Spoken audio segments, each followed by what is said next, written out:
Welcome everybody to another episode of Fantasy News. I'm your Disheveled Goblin host Daniel Green, and today I am so thrilled to unveil the third phase of our planned backdrop here, where we have, of course, the Nerd Forge collection of Wheel of Time adorning the crest behind me, kind of.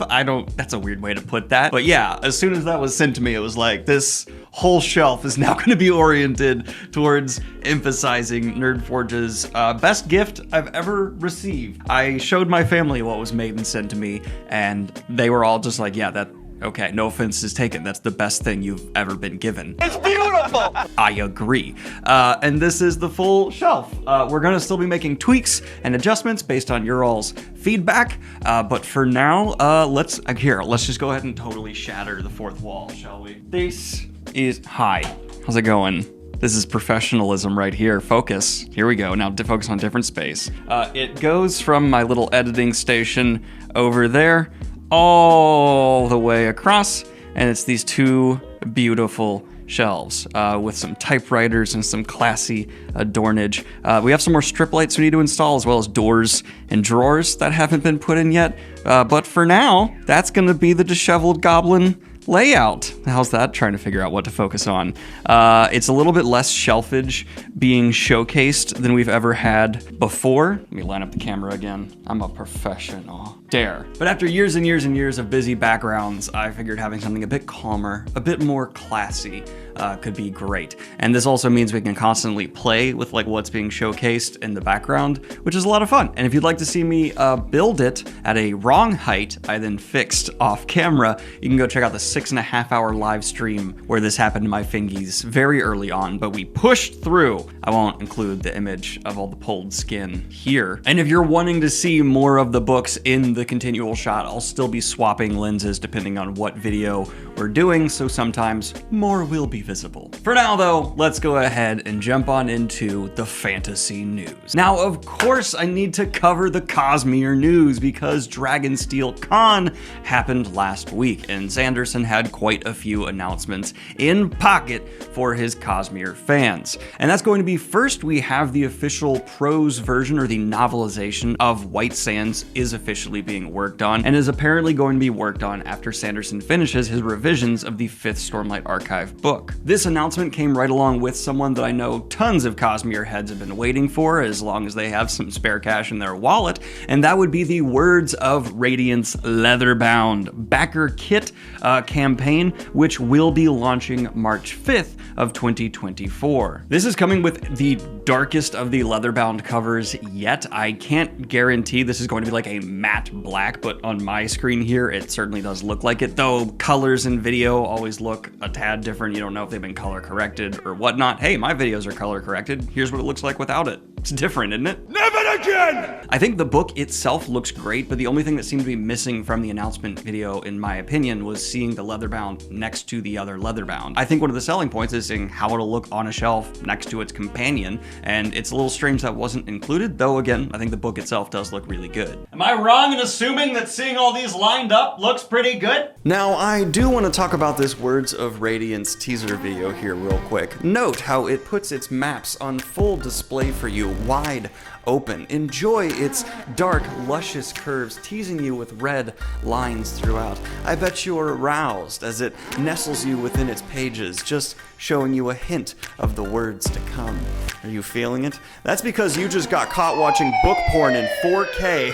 Now, the second to last piece of Sanderson news we're going to be covering here today might be the most exciting overall, and that's going to be we are getting a Dominion-esque Mistborn deck building game designed by John D. Clare, the designer behind titles such as Mystic Valley, Spacebound, and Dead Reckoning, with Brotherwise Games being the co-publisher, which I think many people could have seen coming because they worked with Sanderson on the Stormlight Archive version of Call to Adventure. We don't know too much about the details of the game aside from it being Dominion-esque and these creators creators, but it's officially pitched as. The Mistborn deck building game is an upcoming board game that is based on the Mistborn series. In the game, players will be able to take control of characters from the Mistborn franchise for the very first time. With these characters, players will engage in allomantic battles or fights between characters with allomantic abilities. Players will be able to choose from characters from Era 1 of the Mistborn series, which includes the initial trilogy of books. So if you're a huge Era 2 fan, I imagine just wait, they'll come out with another version probably, which came with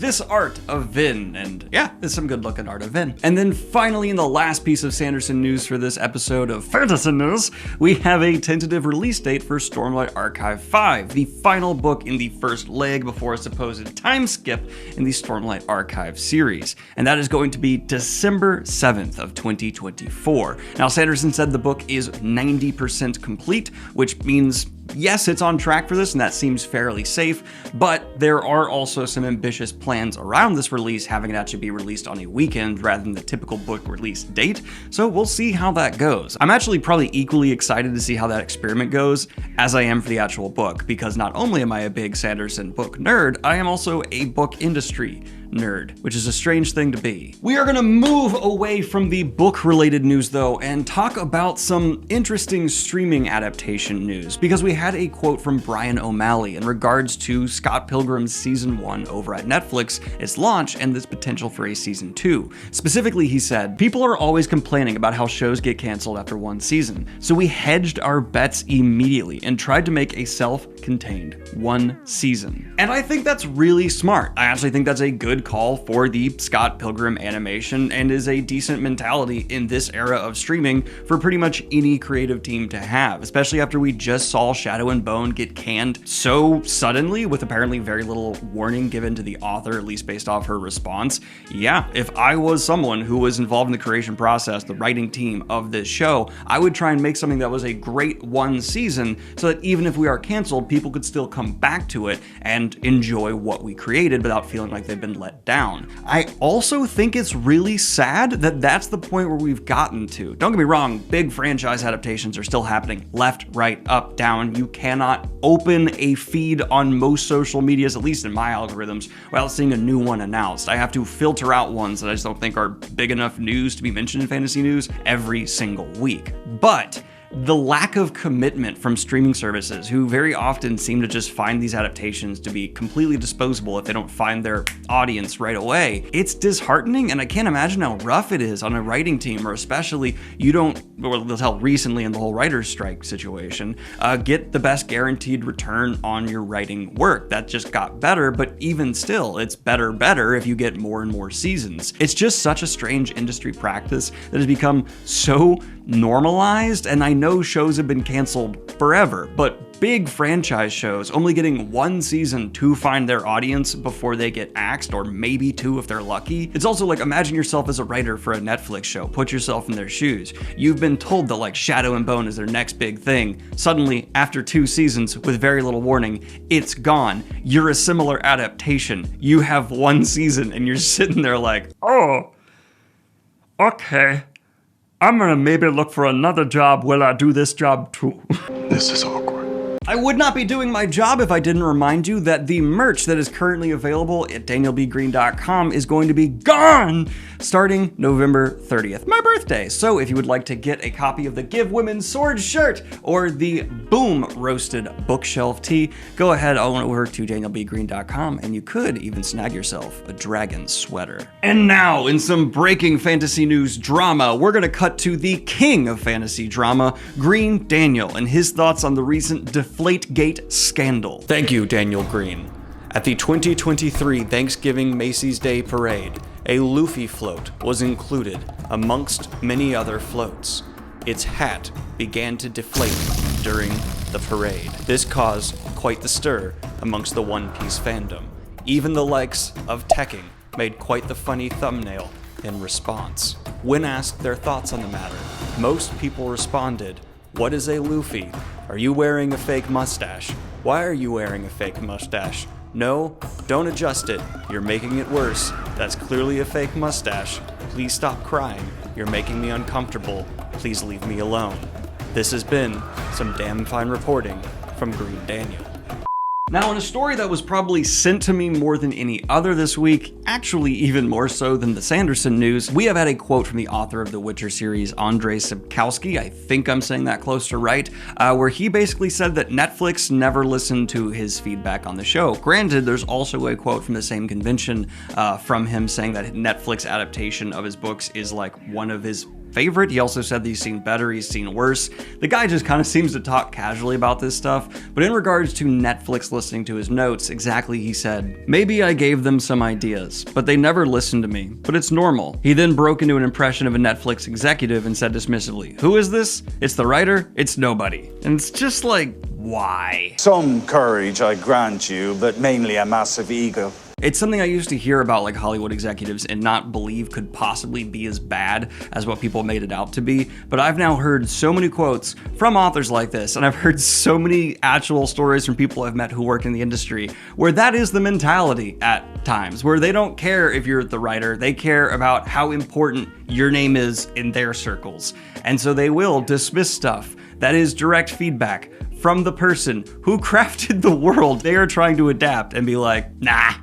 It's just, what the fuck? But I don't think specifically in this case, it's surprising at all to hear this, because we've also heard from Henry Cavill, who was a major player in getting this adaptation done in the first place, left the show for similar reasons. He was a major fan who saw them taking big missteps and eventually just went, look, I think you're betraying source material, I very much so am a fan of, and he bounced. I don't blame him for doing so, I never have, and I think the Witcher Netflix adaptation is one of the most mishandled adaptations in recent memory, which is saying something. Personal opinion goes back to that Witcher needs more Buffy video I made, where I, not in tonally, but in terms of like monster of the week, would have played to the Witcher's strengths a lot better and have like overarching plots. And I think the best episodes from season 1 and 2 were when they were just kind of monster of the week and it up. I never even tried for season 3 because it was just...